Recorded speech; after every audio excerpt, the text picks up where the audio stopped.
Hello everyone, नमस्कार। मेरा नाम जितेंद्र कुमार सक्सेना। आपका मेरा channel maths by Jitendra Kumar Saxena channel पर स्वागत है। पिछली वीडियोस में मैं आपके लिए समांतर श्रेणी यानी अरिथमेटिक प्रोग्रेशन के कुछ क्वेश्चंस लेकर आया था। इसके लिए मैंने 2 वीडियोस बनाई थी और आज इसका ये लास्ट वीडियो रहेगा, यानी कि आज हम एपी के जितने भी टाइप के क्वेश्चन हैं उनको एक बार और देख लेंगे और इन 3 वीडियोस के माध्यम से आपका जो समांतर श्रेणी में जितने टाइप के क्वेश्चन बन सकते हैं और इसका जो बेसिक कंसेप्ट है वो मैंने पिछली 1 और 2 वीडियो में आपको समझा दिया है। ठीक है, तो इसके बाद जो हम आगे वीडियोस बनाने वाले हैं वो भी मैं आपको बता देता हूं। देखिए, आपको पता है अभी सीईटी की वैकेंसी निकली है आरएसएम एसएसबी बोर्ड के द्वारा। ठीक है, तो इसके ऊपर भी हम कुछ वीडियोस बनाएंगे।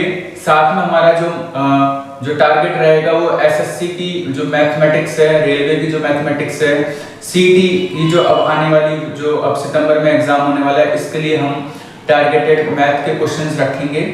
तो आप इस चैनल के माध्यम से उन वीडियोस को देख के आगे फायदा ले सकते हैं। तो वापस से हम इसी जो हमारी जो तीसरी वीडियो है समांतर श्रेणी की, इसके हम क्वेश्चंस को देखते हैं और इसका सॉल्यूशन करते हैं।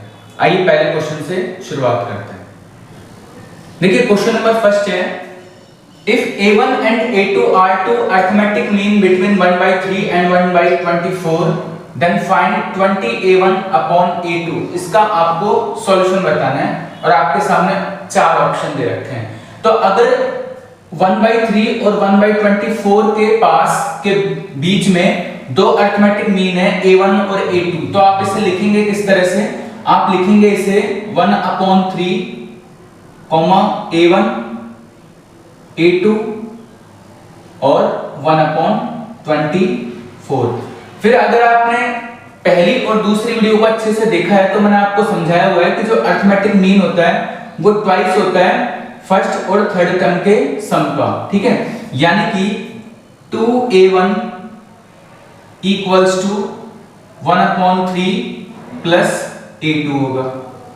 और इसी तरीके से जो a2 है ये भी अरिथमेटिक मीन है a1 और 1/24 के बीच का। तो ट्वाइस a2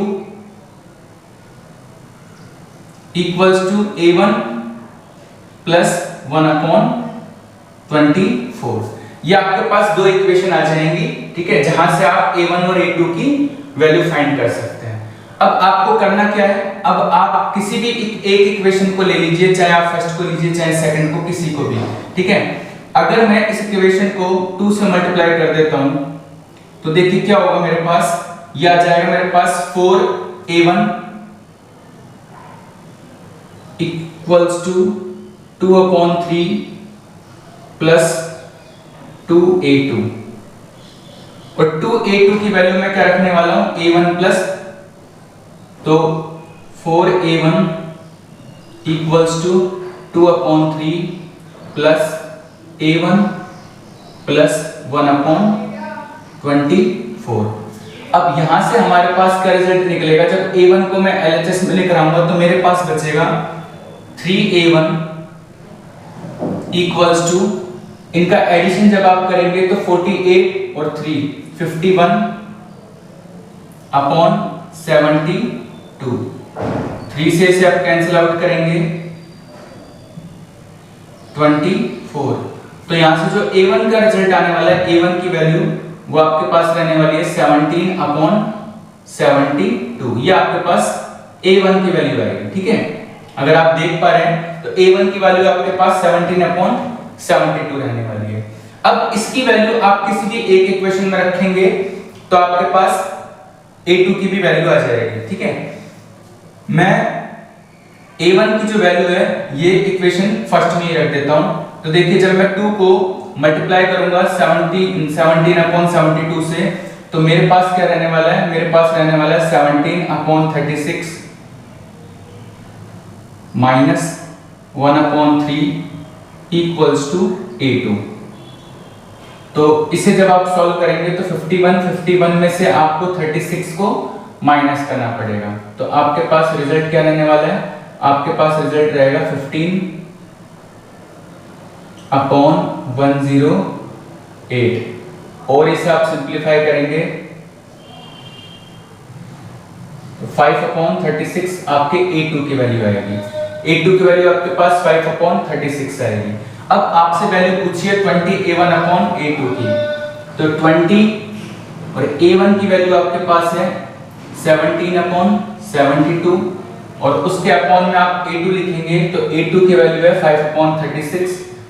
रेसिप्रोकल होगा, 36 ऊपर आएगा, 5 नीचे आएगा, तो आप देख पाएंगे ये 2 टाइम कैंसिल होगा, 5 2 से 10, ये 2 बार कैंसिल होगा, तो 34 इसका राइट आंसर रहने वाला है। ऑप्शन नंबर जो सी है वो इसका राइट आंसर है। तो एक बार इस क्वेश्चन को आप दोबारा देखिए इस वीडियो में, ठीक है। सबसे पहले इक्वेशन फर्स्ट और सेकंड की किसी भी एक हेल्प लेके आपने A1 की वैल्यू निकाली है, फिर वहां पर A1 की वैल्यू को आपने पुट किया, आपने A2 की वैल्यू निकाली है, फिर उसके बाद आपने 20A1/A2 का जो रेशियो है वो 34 को फाइंड किया। आई होप आप इस क्वेश्चन को समझ पाए होंगे। आइए अगला क्वेश्चन देखते हैं। देखिए question number second, sides of a right angle triangle are in AP, then ratio of side is. आपको ये 4 ऑप्शन दे रखे हैं और आपसे पूछा है कि इनमें से कौन सा ऐसा ऑप्शन है जो AP में भी है और राइट एंगल ट्रायंगल की साइड्स के रेशियो को दिखाता है।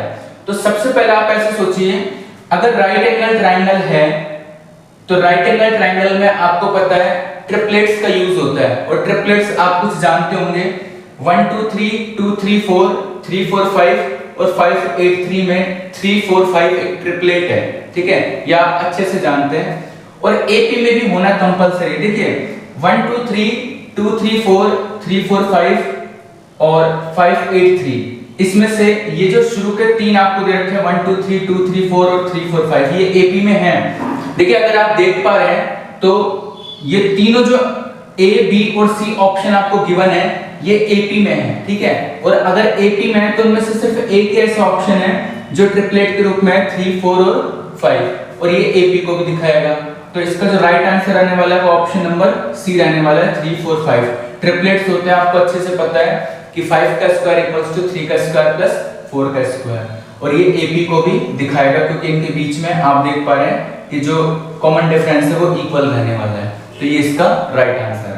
तो कुछ क्वेश्चन ऐसे भी मिलेंगे आपको जहां पर आप ट्रिपलेट्स का यूज करते हैं या फिर आपको थोड़ी बहुत भी बेसिक जानकारी है, तो वहां से आप क्वेश्चन को बिना सॉल्व किए इसका सॉल्यूशन निकाल पाएंगे। आइए अगले क्वेश्चन को देखते हैं। देखिए नेक्स्ट क्वेश्चन है, the sum of 3 numbers in AP is 12 and the sum of their cubes is 288, find the numbers। अगर आप किसी कॉम्पिटिटिव एग्जाम की तैयारी कर रहे हैं तो देखिए वहां पर आपकी जो अप्रोच है वो इस तरह से होनी चाहिए कि आप उस क्वेश्चन को कितना जल्दी कर सकते हैं। पूरा सॉल्यूशन आप नहीं चाहते क्योंकि आप टाइम को ध्यान में रखते हुए उस कॉम्पिटिटिव एग्जाम को दे रहे हैं और टाइम का वहां पर बहुत बड़ा रोल हो जाता है। तो अगर आप इस क्वेश्चन को देख पा रहे हैं, देखिए 3 नंबर्स हैं जो AP में जिनका सम 12 दे रखा है, तो सबसे पहले क्या ऐसा कोई ऑप्शन है जो हम एलिमिनेट कर सकते हैं? देखिए अगर आप इसका टोटल करेंगे तो 15, यानी कि ऑप्शन पहले से एलिमिनेट है, और अगर यहाँ पर आप देख रहे हैं तो 18 आ रहा है, तो ये ऑप्शन भी एलिमिनेट है, यानी कि आपके पास 12 यहाँ पर भी ऐड करने पे आ रहा है और यहाँ पर भी 12 आ रहा है, यानी इन दो ऑप्शन में से आपका कोई आंसर होगा। तो हम ऑप्शन C और D के साथ तो नहीं जाएंगे क्योंकि इनका जो सम है वो 12 नहीं है, ठीक है। अब इसके बाद थोड़ा सा आप सोच के देखिए, आपको इनका क्यूब निकालना है और उसका सम करना है और 288 पे जाना है। अगर 3 4 5 में सबसे बड़ी जो वैल्यू है वो 5 है, अगर मैं 5 का क्यूब भी करता हूं तो 125 तक पहुंच पाऊंगा। सिर्फ 125 में मेरे को 64 को ऐड करना है, 27 को ऐड करना है, तो इनको ऐड करने के बाद मैं 288 तक तो नहीं पहुंच सकता, यानी जो मेरा आंसर रहने वाला है वो ऑप्शन नंबर बी रहने वाला है। अब आइए इसको भी चेक कर लेते हैं। अगर 6 का आप क्यूब करेंगे तो 216 तक आप पहुंच जाएंगे, यानी 200 से ऊपर की आपके पास एक वैल्यू आ जाएगी। 4 का क्यूब करेंगे 64 और 2 का आप क्यूब करेंगे तो 8, तो इन तीनों का ऐड करने के बाद आपके पास 288 इजीली आ जाएगा। तो ऑप्शन नंबर जो बी है वो इसका राइट आंसर रहने वाला है। तो मैंने अभी आपको इससे ठीक पहले वाले क्वेश्चन में भी बताया था, यहाँ पर भी मैं आपको बता रहा हूँ कि कुछ जो क्वेश्चन है वो आपको इस तरह से देखने को मिलेंगे जहां पर आप बिना कोई कैलकुलेशन किए, थोड़ा सा भी अगर आप बेसिक नॉलेज रखते हैं चीजों की, तो आप इजीली बिना उसको सॉल्व किए भी उसका जो सॉल्यूशन है वो फाइंड कर सकते हैं। और कुछ ऑप्शन ऐसे भी होंगे जिसको आप इजीली एलिमिनेट भी कर सकते हैं। तो आइए अगला क्वेश्चन देखते हैं। देखिए नेक्स्ट क्वेश्चन है, if S1 is the sum of an AP of n odd numbers of terms and S2 is the sum of the terms of the series in odd places. If S1 upon S2 equals to Kn upon n plus 1, then K और K की value आपको option में से बतानी है। अब कुछ students को लगेगा ये क्वेश्चन बहुत ज्यादा टफ है, इसको किस तरह से सॉल्व करेंगे। देखिए हमेशा मैंने आपको एक चीज समझाई है, जब भी आप कॉम्पिटिटिव एग्जाम के नजरिए से करते हैं, चाहे आप एसएससी की तैयारी करते हो, चाहे आप सीडीएस की, चाहे आप एनटीएससी की तैयारी करते हो, तो आपकी जो अप्रोच है वो इस तरह से होनी चाहिए कि आप उस क्वेश्चन को इजीली सॉल्व कर पाए। आपको बोला है कि S1 एक ऐसा सम है किसी एपी का जिसमें n ऑड नंबर्स हैं, तो सबसे पहले आप इसको पकड़ के चलिए कि आपके पास n ऑड नंबर्स है। तो मैंने एक ऐसी एपी मान लिया, ये मेरी एक एपी है जिसमें मैंने पहली टर्म 1 ली है, उसके बाद 3 लिए, उसके बाद 5 लिए, ठीक है। मेरी एक एपी है जिसमें मैंने पहली टर्म 1 ले ली, फिर 3 ले ली और फिर 5 ले ली। अब अगर मैं आपसे कहूं इसमें n की वैल्यू कितनी है, तो आप इजीली बता पाएंगे इसमें n कितने हैं, 3 है, ये n हो गया इसमें 3, ठीक है। अब S1 जो है वो सम है इस AP का, तो आप इसका सम कर लीजिए 1 + 3 + 5, तो आपके पास कितना आ जाएगा, S1 आपके पास आ जाएगा 9। 1 + 3 + 5 करेंगे तो S1 आपके पास 9 आ जाएगा, ठीक है। अब इसके बाद आगे बोला है जो S2 है वो सम है उन टर्म्स का जो कि ऑड प्लेसेस पे है। अब ऑड प्लेसेस पे डियर स्टूडेंट्स एक तो 1 होगा और एक 3 होगा। देखिए आपके पास n की वैल्यू है 3, तो 1 2 3, तो 2 तो ऑड प्लेसेस पे नहीं होगा, ये जो 3 है ये ऑड प्लेसेस पे नहीं है, इवन प्लेस पे बैठा हुआ है। तो ऑड प्लेस पे कौन बैठा हुआ है, तो 1 और एक कौन बैठा हुआ है, 5, यानी कि ये 1 है और ये 3 है, तो इस पे बैठे हुए हैं। तो आपका S2 कितना आएगा, S2 आपका आएगा 1 + 5 दैट इज 6। तो आपके पास S1 भी आ गया, आपके पास S2 भी आ गया। अब आपको बोला है S1 upon S2 यानी कि 9 upon 6 equals to K। n की वैल्यू आपने कितनी ली है, आपकी ने ली है K की n की वैल्यू आपने 3 ली है, और अपॉन 3 + 1 यानी कि 4। यही आपका क्वेश्चन है। तो यहां से आपको K की वैल्यू को फाइंड करना था, ठीक है। तो 3 से आपने जब इसको कैंसिल किया 3 टाइम्स, 3 से 6 को कैंसिल किया 2 टाइम्स, 2 से 4 को आपने कैंसिल किया 2 टाइम्स।